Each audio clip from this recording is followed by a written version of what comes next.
नमस्कार दोस्तों, स्वागत है आपका न्यूरोतंत्रा में। मेरा नाम है शिवम गौर और आज का जो हमारा टॉपिक है वो है मूलांक 4 के बारे में। यानी आज हम बात करेंगे उन लोगों की जिनका जन्म किसी भी महीने की 4 तारीख, 13 तारीख, 22 तारीख या 31 तारीख को हुआ है।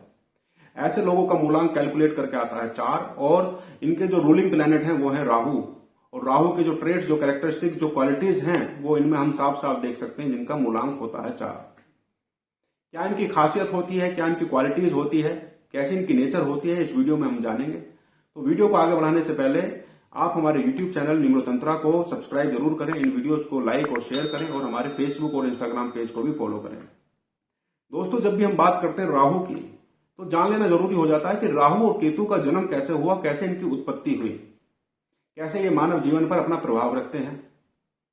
तो विष्णु पुराण या भागवत पुराण में समुद्र मंथन की कथा का वर्णन है, जिसको भली भांति सब लोग जानते भी होंगे, लेकिन यहाँ पर जिक्र करना इसलिए जरूरी हो जाता है इस कथा का क्योंकि राहु और केतु के जन्म का सीधा संबंध इस कथा से ही है।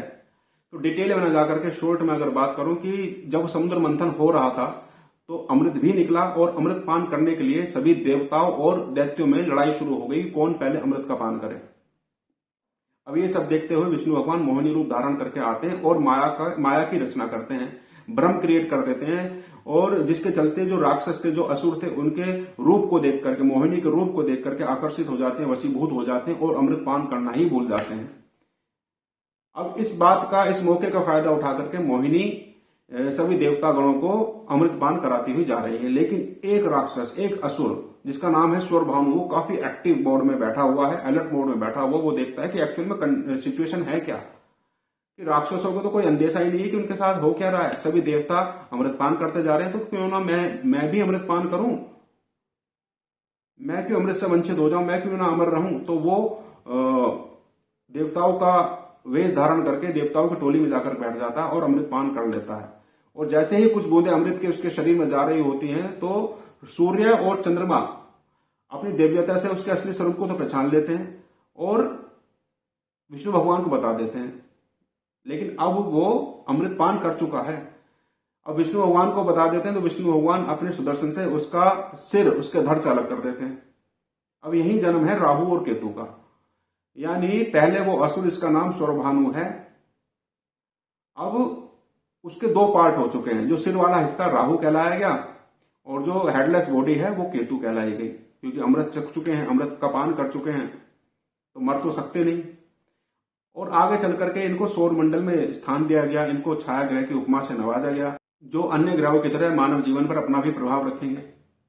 तो ये तो कथा राहु और केतु की जो शास्त्रों में हमें सुनने को मिलती है। वहीं अगर खगोलीय दृष्टिकोण से हम बात करें, एस्ट्रोनॉमिकल पॉइंट ऑफ व्यू से हम बात करें, अन्य ग्रहों को राहु और केतु के अलावा जो भी सौरमंडल में अन्य ग्रह हैं, बात करें mercury, Venus, Jupiter, Saturn, Mars की, इनको आप भली भांति टेलीस्कोप के माध्यम से देख सकते हैं, इनके भौतिक स्वरूप को। लेकिन आप राहु और केतु को नहीं देख पाते क्योंकि राहु और केतु का वास्तविक भौतिक स्वरूप कुछ है ही नहीं।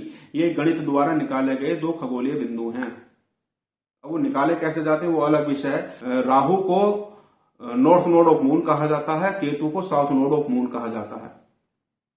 तो समझा आपने राहु और केतु के बारे में ये पूरा विवरण, कैसे उनका जन्म हो, कैसे उनकी उत्पत्ति हो, कैसे वो मानव जीवन पर अपना प्रभाव रखते हैं। अब बात कर लेते हैं 4 नंबर वाले लोगों के बारे में, जो आज का हमारा टॉपिक है। इनको रूल करते हैं राहु। दोस्तों, अक्सर देखा जाता है 4 नंबर वाले लोगों के जीवन में काफी उतार चढ़ाव हमें देखते हैं और ऑल ऑफ सडन इनके जीवन में इतने चेंजेस आते हैं क्योंकि राहु दर्शाता है सडन चेंजेस को। और इन चेंजेस की वजह से ऐसे लोगों की जो नेचर है वो काफी डाउटिंग हो जाती है, काफी संदिग्ध नेचर ऐसे लोगों की हो जाती है। तो ऐसे लोग आसानी से किसी पर विश्वास नहीं करते, अपनी बातों पर अड़िग रहते हैं और इसी डाउटिंग नेचर के चलते ऐसे लोग काफी जिद्दी, काफी हठी हो जाते हैं। स्टबर्न इनको आप कह सकते हैं, क्योंकि राहु इनको बोल्डनेस भी देता है, करेज भी देता है और धैर्यवान तो बनाता ही है। तो इनके जीवन में कितनी भी मुश्किलें आ जाएं, कितनी भी बाधाएं इनके जीवन में आ जाएं, अपने धैर्य को खोए बगैर ये लोग उसका डट कर सामना करते हैं। बेशक सफर करते रहेंगे, लेकिन एज अ टफ फाइटर ये लोग लड़ते रहते हैं। वही 4 नंबर वाले लोगों के बारे में ये भी कहा जाता है कि 4 नंबर वाले लोग अगर नॉर्मल बातें भी कर रहे हों या सीरियस डिबेट में हो, ये लोग हमेशा अंडरडॉग को सपोर्ट करते हैं, गरीबों की बात करते हैं, पिछड़ों की बात करते हैं और ऐसे लोगों को बीच में रहना इनको पसंद नहीं होता, या तो टॉप मोस्ट पोजीशन पे ये लोग मिलेंगे या आपको बॉटम में मिलेंगे। जीवन भर इनको स्ट्रगल करना पड़ता है, संघर्ष करना पड़ता है अपने ग्रोथ के लिए, अपने डेवलपमेंट के लिए, और हमेशा बाधाओं का सामना इनको करना पड़ता है, चाहे काम छोटा हो या बड़ा। और आलोचनाओं का सामना ये लोग करते हैं, क्रिटिसिज्म का सामना ये लोग करते हैं पूरे जीवन अपने, क्योंकि इन लोगों का जो पॉइंट ऑफ व्यू होता है, जो दृष्टिकोण होता है, वो अन्य लोगों से भिन्न होता है। काफी मेंटली स्ट्रांग होते हैं, नर्वस सिस्टम काफी स्ट्रांग होता है, लॉजिकल होते हैं, इंटेलेक्ट होते हैं, क्योंकि राहु क्या है, राहु सिर वाला वो पोर्शन, यानी जो भी लोग 4 नंबर के द्वारा रूल किए जाते हैं उनकी बॉडी में जो सिर वाला पोर्शन वो काफी एक्टिवेट होता है पूरी बॉडी में, यानी नर्वस सिस्टम ऐसे लोगों का काफी एक्टिवेट होता है। और ये लोग लॉजिकल बात करते हैं, अगर कोई इनसे आर्गुमेंट भी करने लगे तो उसको लॉजिकली रॉन्ग साबित ये लोग करना जानते हैं। और इसी के चलते क्रिटिसिज्म का भी सामना इनको करना पड़ता है, क्योंकि इनके एनिमीज बन जाते हैं। वहीं बात करें इनकी मित्रता की, तो ऐसे लोग काफी रिलायबल होते हैं, काफी धैर्यवान होते हैं और हर परिस्थिति में अपने आप को समायोजित करना जानते हैं। लेकिन इनकी क्विकली चेंजिंग जो नेचर है उसके चलते कभी तो एकदम मधुरभाषी हो जाएंगे, कभी एकदम जेंटल हो जाएंगे, लेकिन कभी कभी एकदम रफनेस इनके अंदर दिखाई देती, कड़वे वचन बोलने लग जाते हैं, कटु वचन बोलने लग जाते हैं, जिसके चलते इनके रिश्तेदार, इनके परिवार वाले, इनके मित्र इनकी रफनेस के चलते इनसे दूर होते चले जाते हैं, इनसे परेशान रहते हैं अक्सर।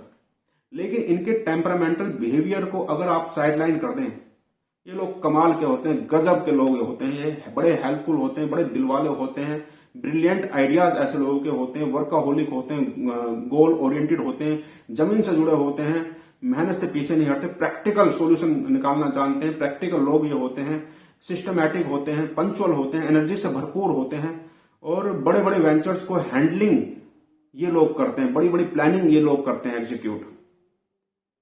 और 4 नंबर वाले लोगों की जो सोच होती है वो काफी अनकन्वेंशनल होती है, यानी परंपराओं से हटके होती है, ट्रेडिशन से हटके होती है, नए नए रिफॉर्म की ये बातें करते हैं, नए नए सुधारों की ये बातें करते हैं सोसाइटी में, जिसका सीधा फायदा गरीबों को, पिछड़ों को, दलितों को मिलता है। और यही इंटरेस्ट इनको पॉलिटिक्स में भी लेकर जाता है। और या तो ये पॉलिटिक्स में अटैच होते हैं या किसी स्पिरिचुअल ऑर्गेनाइजेशन के साथ इन्हें अटैच हुआ पाया गया है। और पॉलिटिक्स में भी जाते हैं तो काफी ऊंचे पायदान तक ये लोग जाते हैं, ऊंचे पायदान पर ये लोग रहते हैं। वहीं बात करें इनकी नेचर की, तो इनकी नेचर रेबिलियस नेचर इनकी होती है, क्योंकि इनके अपने लॉजिक होते हैं, रूल और रेगुलेशन में ज्यादा विश्वास करते नहीं है, हमेशा नुक्स निकालते रहते हैं। और जब भी ये लोग संवैधानिक अथॉरिटी के सामने उनके अगेंस्ट में खड़े होते हैं तो काफी पॉपुलर होते हैं, काफी पॉपुलैरिटी ऐसे लोगों को मिलती है, काफी फेमस ये लोग हो जाते हैं, कॉन्स्पिरेसी ऐसे लोगों को पसंद होती है, कॉन्स्पिरेटर्स के साथ ये लोग रहते हैं।